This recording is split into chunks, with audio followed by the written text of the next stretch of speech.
नमस्कार विद्यार्थियों। आज हम कंप्यूटर्स में कुछ इनपुट डिवाइसेस के बारे में बात करेंगे। दो तरीके की डिवाइसेस हैं, इनपुट डिवाइसेस और आउटपुट डिवाइसेस। इनके बारे में अक्सर पूछा जाता है एग्ज़ाम में। तो इनपुट डिवाइसेस कौन कौन सी हैं, उनकी क्या विशेषताएं हैं। सामान्यतः ये जो आप सामने देख रहे हैं ये कुछ कॉमन इनपुट डिवाइसेस हैं। Keyboard, mouse, joystick, light pen, track ball, scanner, graphic tablet, microphone, magnetic ink card reader MICR या character reader, optical character reader OCR, bar code reader, optical mark reader, ये सब input devices की category में आती है। ठीक है, इनके बारे में यदि हम अलग अलग बात करें, सबसे अधिक प्रयोग में लाया जाने वाला जो इनपुट डिवाइस है वो कीबोर्ड है। ठीक, आपने देखा होगा इस तरीके से आपको लगा हुआ मिलेगा।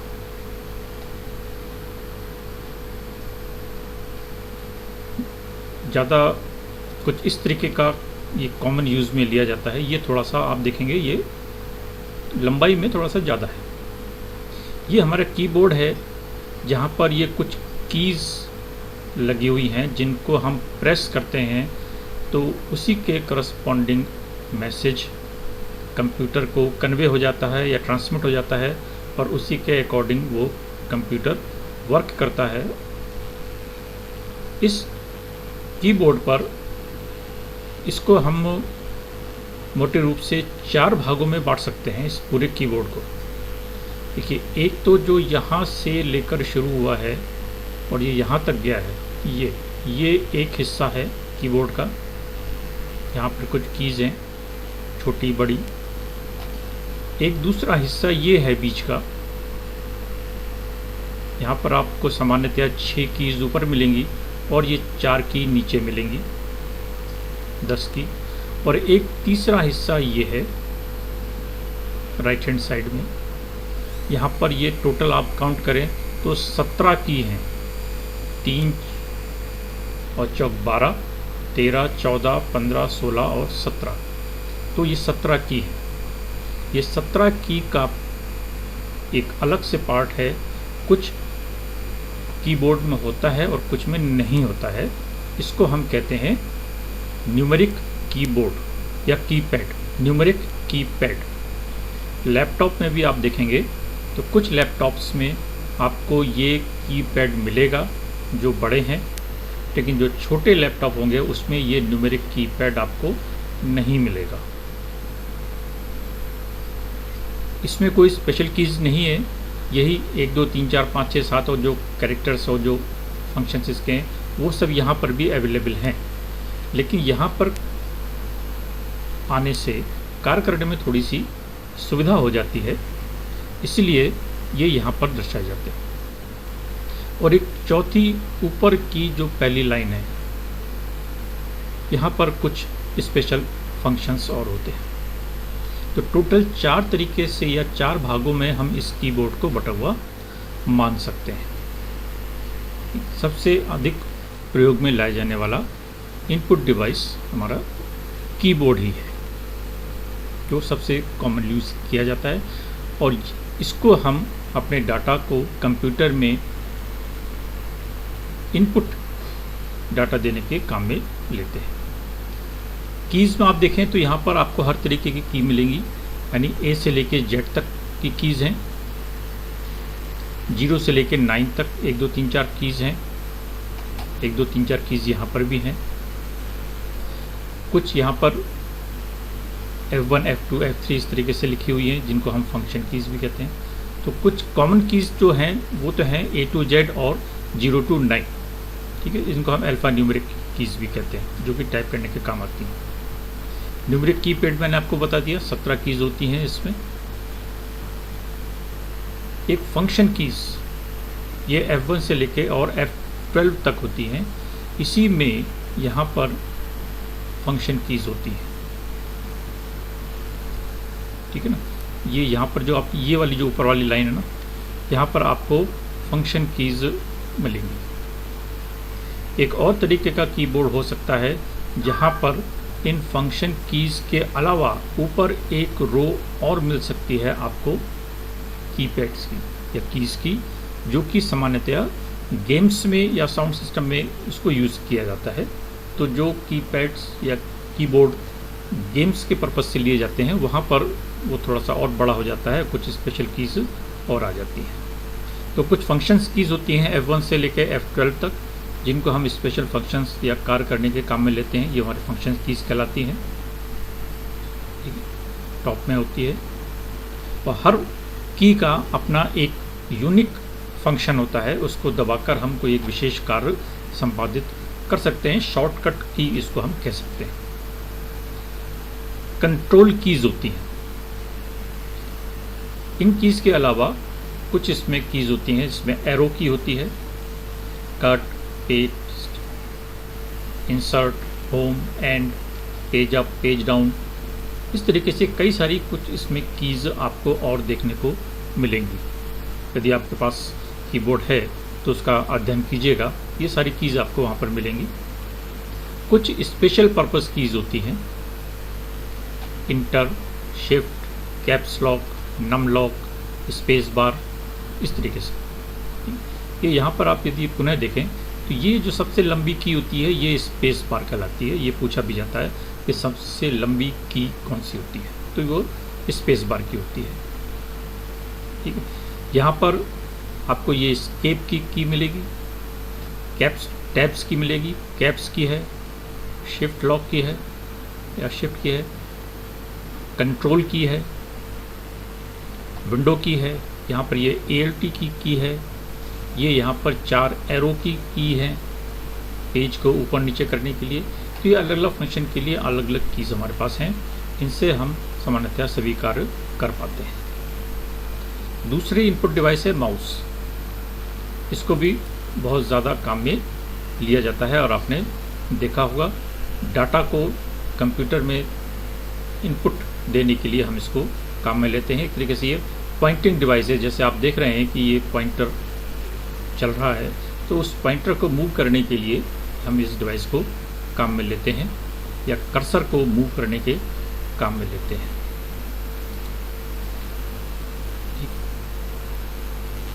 ये देखिए आप, ये अलग अलग तरीके के आपको ये माउस देखने को मिल सकते हैं। सामान्यतः इसमें 3 बटन होते हैं। ये बीच में एक आप देखेंगे ये जैसे लगा हुआ है, ये स्क्रॉल के लिए होता है, पेज अप डाउन करने के लिए, और एक राइट क्लिक होता है और एक लेफ्ट क्लिक होता है।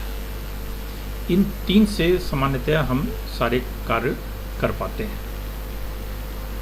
राइट क्लिक हम करते हैं तो कुछ ऑप्शंस खुलते हैं, और लेफ्ट क्लिक करते हैं तो किसी एक ऑप्शन को चूज़ कर सकते हैं या क्लिक कर सकते हैं। तो सामान्यतया ये 3 बटन हमारे माउस में काम आते हैं। और यहाँ पर एक केबल में एक कनेक्टर होता है, इसको हम ये USB कनेक्टर कहते हैं। तो ये हमारे कंप्यूटर में लग जाता है और उसके साथ कनेक्ट हो पाता है। ये देखिए, ये कॉर्डलेस माउस है, इसमें कोई कॉर्ड नहीं है। ये कॉर्ड है, इसमें कोई कॉर्ड नहीं है, कॉर्डलेस माउस है। इसके साथ एक छोटी सी डिवाइस और आती है जो हमारे कंप्यूटर सिस्टम में लगती है, और उसके साथ ये कम्युनिकेट करता है बिना तार के। फंक्शंस वही होते हैं जो कि एक सामान्य तार वाले माउस के होते हैं। पुराने ज़माने में इनमें नीचे एक बॉल लगा करती थी, और वो जब हम इस माउस को सरकाते थे या मूव करते हैं तब वो बॉल मूव करती थी और उससे पॉइंटर मूव करता था। आजकल बॉल वाले माउस नहीं आते हैं, आजकल ऑप्टिकल डिवाइसेस हैं ये सारी। तो इनकी क्या एडवांटेज है? इजी टू यूज़ है, ज़्यादा महंगा भी नहीं है, ठीक है। और कर्सर को तेज़ी से कहीं पर भी घुमाने के लिए हम इसको काम में लेते हैं। जॉयस्टिक, ये गेम्स के पर्पस के लिए होती है। इसमें देखिए नीचे भी एक बॉल टाइप होती है, जैसे कारों में शिफ्ट गियर होता है उसी तरीके से इसको आप मान लीजिए। ये यहाँ से पकड़ के हम इसको आगे पीछे सब तरफ चारों डायरेक्शन में घुमाते हैं। नीचे बॉल होती है, वो घूमती है और उसके करस्पॉन्डिंग वो जॉयस्टिक काम करती है। ये गेम्स में अधिक काम में ली जाती है या कंप्यूटर एडेड डिज़ाइनिंग में इसको हम काम में लेते हैं। लाइट पेन पेन के रूप में ही होता है। ये भी एक पॉइंटिंग डिवाइस है। इसमें आगे सेंसर लगा हुआ होता है और ये जब हम मॉनिटर पर या अपने स्क्रीन पर इसको टच करते हैं तब वो उसके करस्पॉन्डिंग फंक्शन करता है। इसके अंदर फोटो सेल होता है, ऑप्टिकल डिवाइस है। तो इस टिप को जब हम मॉनिटर पर मूव करते हैं तो उसी के करस्पॉन्डिंग वो कार्य होते हैं। स्कैनर भी एक इनपुट डिवाइस है। सामान्य रूप से इस तरीके का स्कैनर आपने देखा होगा। ये फ्लैट बेड स्कैनर कहलाता है। यहाँ पर हम कोई भी डॉक्यूमेंट इस कांच के ऊपर रखकर उसको स्कैन कर सकते हैं और उसकी वैसी ही इमेज हमें अपने कंप्यूटर स्क्रीन पर देखने को मिलती है। तो एक जैसे फोटोकॉपी मशीन काम करती है उसी तरीके से ये स्कैनर भी काम करता है और इसको हम इनपुट डिवाइस के रूप में काम में ले सकते हैं या लेते हैं। एक डिजिटाइज़र होता है। ये भी हमारे एनालॉग सिग्नल को डिजिटल में कन्वर्ट करने के काम में लाया जाता है, लेकिन सामान्यतः इसका प्रयोग हम कॉमन यूज़ में नहीं लेते हैं। माइक्रोफोन ये भी एक इनपुट डिवाइस है। जो भी हम बोलते हैं उसको रिकॉर्ड करने के लिए कंप्यूटर सिस्टम में यानी ऑडियो इनपुट देने के लिए ये काम में लिया जाता है। ये तो कॉर्डलेस है, कॉर्ड के साथ भी लगा हुआ हो सकता है। मोबाइल सिस्टम्स में आप जैसे यूज़ करते हैं अपने हेडफोन को, उसी तरीके से इसको भी हम यूज़ करते हैं। Magnetic ink card reader MICR ये बैंक्स में और फाइनेंशियल इंस्टीट्यूशंस में काम में लिया जाने वाला एक डिवाइस है। जो चेक्स और डिमांड ड्राफ्ट्स होते हैं उनके नीचे सफ़ेद हिस्से में कुछ स्पेशल कैरेक्टर्स स्पेशल इंक से लिखे हुए होते हैं। उनको पहचानने के लिए इसको काम में लिया जाता है और उसी से पता लगता है कि वो चेक सही है, उस अकाउंट से रिलेटेड है या नहीं है या फर्जी है। इसी तरीके से ऑप्टिकल कैरेक्टर रीडर OCR होता है। ये कैरेक्टर्स को पढ़कर उसको रिकॉग्नाइज करके और कंप्यूटर सिस्टम में इनपुट के रूप में भेजता है और उसको आप चाहे तो स्क्रीन पे पढ़ सकते हैं, कॉपी कर सकते हैं या उसका प्रिंट ले सकते हैं। तो वो हमारा OCR या ऑप्टिकल कैरेक्टर रीडर कहलाता है। कैरेक्टर से मतलब ABCD या 1 2 3 4 5 कुछ भी लिखा हुआ हो तो कैरेक्टर को कन्वर्ट करता है। बार कोड रीडर या स्कैनर ये आपने कई शॉपिंग मॉल्स में या अच्छी दुकानों पर देखा होगा कि किसी भी प्रोडक्ट के ऊपर ये इस तरीके से एक बार कोड लगा हुआ होता है जो कि उस प्रोडक्ट की सारी स्पेसिफिकेशंस को बताता है कि प्रोडक्ट क्या है, उसकी कॉस्ट क्या है और जानकारी देता है। उसको पढ़ने के लिए ये कोड रीडर बार कोड रीडर प्रयोग में लाया जाता है। उसको वो क्लिक करते ही सारी जानकारी कंप्यूटर स्क्रीन पर आ जाती है और उससे संबंधित उसकी प्राइस और उसकी बिलिंग करने के काम में ली जाती है। Optical mark reader OMR exams में हम लोग OMR शीट का इस्तेमाल करते हैं। वहाँ पर पेंसिल से या पेन से निशान लगाते हैं तो उस निशान को पढ़ने के लिए कि वो निशान किस जगह पर लगा है, सही है या नहीं है, उसको पढ़ने के लिए ऑप्टिकल मार्क रीडर का प्रयोग किया जाता है।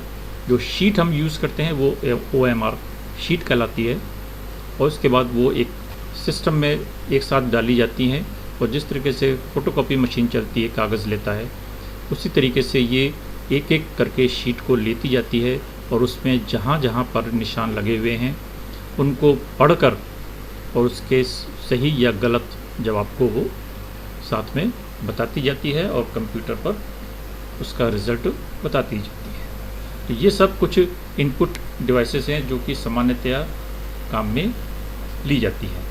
नेक्स्ट पार्ट में हम आउटपुट डिवाइसेस के बारे में बात करेंगे।